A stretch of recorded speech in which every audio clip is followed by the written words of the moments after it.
whole deal with immigration reform is that, to me, none of it makes sense until we secure the borders. I mean, anything that we do, understanding the purpose behind immigration law. The purpose behind immigration law, number one, is to protect the health and safety of Americans. That's number one. So there's health and safety issues when people enter our country from other countries, and we want to be sure that it's in our best interest to allow them in legally. And secondly, to protect America's jobs. And so anything that's occurring that threatens either of those two fundamental purposes of immigration or immigration reform has to be looked at and probably cast aside. But until we can secure these borders, none of it makes sense, because all that we would be doing is creating additional incentives for more illegal aliens to come across the border to take advantage of whatever path to citizenship or whatever we might have. If we do come up with some type of a path to citizenship after securing our borders, then it makes sense to me that we go back to those basic purposes. Is it in America's best interest?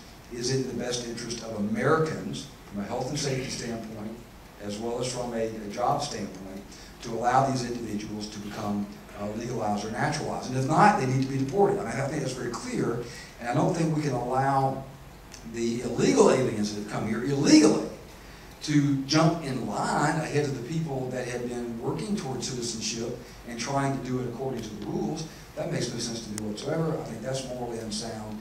We've got the whole issue with anchor babies, which is a real problem, because of our 14th Amendment allows any person that's born or naturalized in the United States is automatically declared a citizen.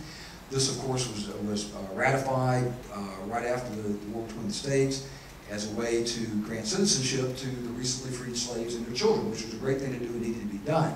However, that is now being used as an incentive, I guess you could say, for people to come across the border, have a child. You know, a pregnant woman comes across the border, has a child here on American soil, and now they're granted all the rights and privileges of an American citizen, even though they were born to illegal aliens.